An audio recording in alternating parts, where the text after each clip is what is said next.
नमस्कार। बधरों के लिए खबरों के इस खास बुलेटिन में आप सभी का बहुत बहुत स्वागत है। इस बुलेटिन में अब तक की ताज़ा और अहम खबरों के लिए मेरे साथ हैं रजनी कालरा, जो इन खबरों को पेश करेंगी, और मैं हूं रुबिका लियाकत।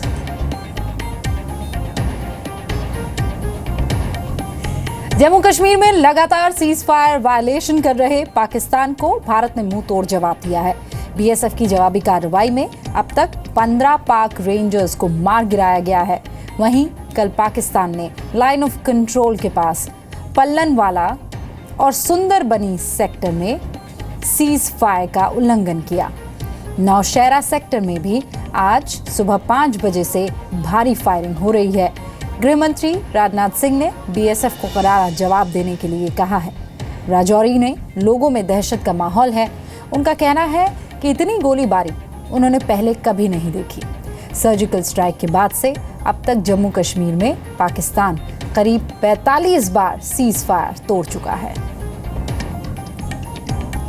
देखिए, नंबर का जहां तक सवाल है, हम उतनी ही नंबर को देख सकते हैं जिसको हमने आंखों से देखा है, हमारे लोगों ने आंखों से या किसी इंस्ट्रूमेंट से देखा है।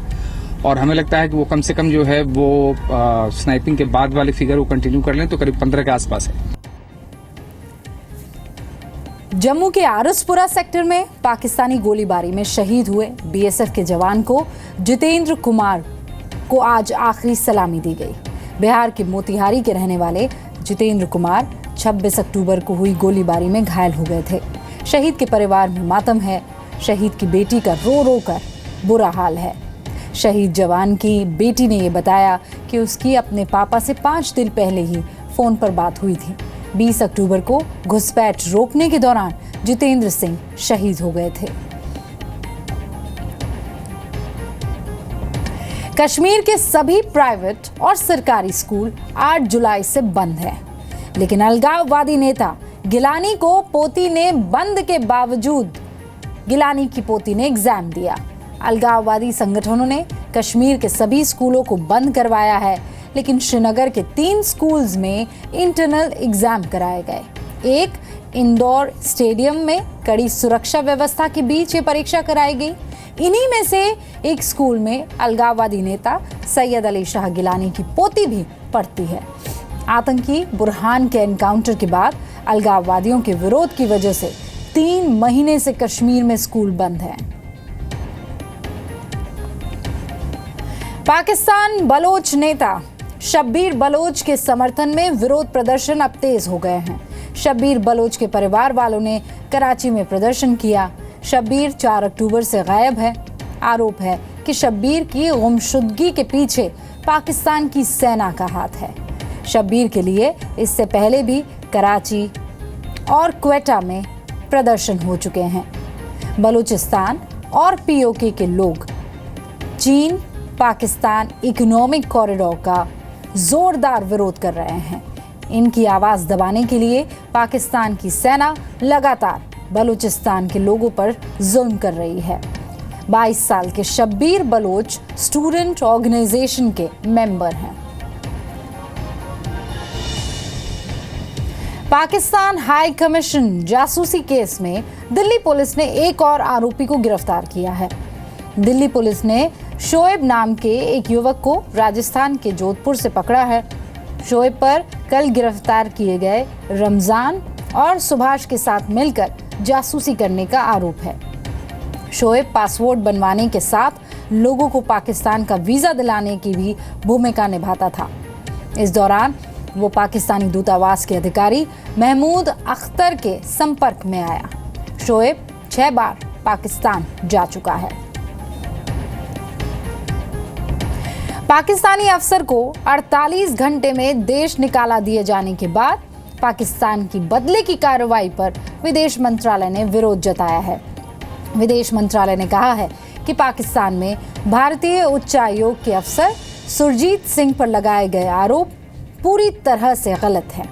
पाकिस्तान ने कल भारतीय उच्चायुक्त गौतम बम्बावले को इस्लामाबाद में विदेश मंत्रालय में तलब किया था और भारतीय उच्चायोग के अधिकारी सुरजीत सिंह को 29 अक्टूबर तक पाकिस्तान छोड़ने के लिए कहा है।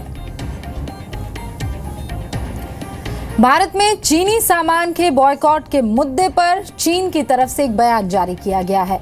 चीनी दूतावास ने कहा है कि इस विरोध के वजह से दोनों देशों के रिश्तों पर असर पड़ा है। बयान में कहा गया है कि इससे भारत को ही नुकसान होगा। चीन ने भारत को चेतावनी देते हुए कहा है कि चीन के निवेश पर ही नहीं बल्कि दोनों देश के संबंधों पर भी असर पड़ेगा। भारत चीन के लिए एक बड़ा मार्केट है और चीनी सामान के विरोध के बाद आशंका जताई जा रही है कि भारत में चीनी प्रोडक्ट्स की बिक्री 30% तक घट सकती है। ऑस्ट्रेलिया के ब्रिस्बेन में एक भारतीय बस ड्राइवर को जिंदा जला दिया गया। 29 साल के भारतीय युवक मनमीत अलीशेर पर बस के अंदर ही कुछ फेंककर आग के हवाले कर दिया गया। मनमीत की मौके पर ही मौत हो गई। जिस वक्त उनको जलाया गया बस के अंदर कुछ और यात्री भी मौजूद थे। मनमीत जाने माने सिंगर भी थे। उन्होंने गायक भगवंत मान के साथ स्टेज परफॉर्मेंस भी दी थी। पुलिस ने मामले में 48 साल के एक संदिग्ध को हिरासत में लिया है। सुप्रीम कोर्ट ने आदित्य सचदेवा हत्या केस में आरोपी रॉकी यादव की बेल पर स्टे लगा दिया है। सुप्रीम कोर्ट ने इस मामले पर सुनवाई करते हुए पटना हाई कोर्ट के फैसले पर रोक लगा दी है। हाई कोर्ट ने मुख्य आरोपी रॉकी यादव को जमानत दे दी थी। इसके बाद बिहार सरकार ने इसके खिलाफ सुप्रीम कोर्ट में याचिका दायर की थी। फैसले पर स्टे के बाद अब रॉकी यादव को जेल जाना होगा। रॉकी यादव पर साइड नहीं देने पर आदित्य सचदेवा को गोली मारने का आरोप है। गोली लगने से आदित्य की मौके पर ही मौत हो गई थी। इसके बाद रॉकी को 8 मई को गिरफ्तार किया गया था। समाजवादी पार्टी के यूपी अध्यक्ष शिवपाल यादव ने आज राष्ट्रीय लोकदल के अध्यक्ष अजीत सिंह से मुलाकात की। सूत्रों के मुताबिक इस मुलाकात को यूपी में आने वाले चुनावों के लिए महागठबंधन की तैयारी के तौर पर देखा जा रहा है। मुलाकात के बाद शिवपाल यादव ने कहा कि दोनों पार्टियां चाहती है कि यूपी में बीजेपी के खिलाफ एक महागठबंधन बने, लेकिन फिलहाल इस पर कोई बात नहीं हुई है। शिवपाल ने एक बार फिर दोहराया कि फिलहाल उनकी कांग्रेस से इस बारे में कोई बात नहीं हुई है। करण जौहर की फिल्म ऐ दिल है मुश्किल आज रिलीज हो गई। पटना में फिल्म के विरोध में लोग सड़क पर उतरे और हंगामा किया। फिल्म पाकिस्तानी कलाकार फवाद खान की वजह से विरोध कर रहे हैं लोग। उन्होंने थिएटर के बाहर हंगामा किया, नारेबाजी की। ग्वालियर में भी हिंदू संगठनों ने फिल्म का विरोध किया और कई फिल्मों के शो को रुकवाने की कोशिश की। हिंदू संगठनों के विरोध प्रदर्शन को देखते हुए ग्वालियर पुलिस ने सिनेमा घरों के बाहर कड़ी सिक्योरिटी की व्यवस्था की है। प्रदर्शनकारियों ने फिल्म के पोस्टर्स को भी फाड़ा। गुजरात के सूरत में एक डायमंड कारोबारी ने अपने 1200 कर्मचारियों को दिवाली का बम्पर गिफ्ट दिया है। कारोबारी सावजी ढोलकिया ने कंपनी के 25 साल पूरे होने के मौके पर 1200 कर्मचारियों को कार गिफ्ट की है। इतना ही नहीं, वो अपने 400 कर्मचारियों को घर भी देने जा रहे हैं। कंपनी ने इस दिवाली पर अपने 1600 से ज्यादा कर्मचारियों की एक लिस्ट बनाई थी। इस लिस्ट में से उन लोगों को चुना गया जिनके पास खुद का घर है लेकिन कार नहीं, तो उनको बोनस में कार, और उन लोगों को जिनके पास खुद का घर नहीं है तो बोनस के तौर पर घर दिया जाएगा। कर्मचारियों के बोनस के लिए 50 करोड़ रुपए का बजट रखा गया है।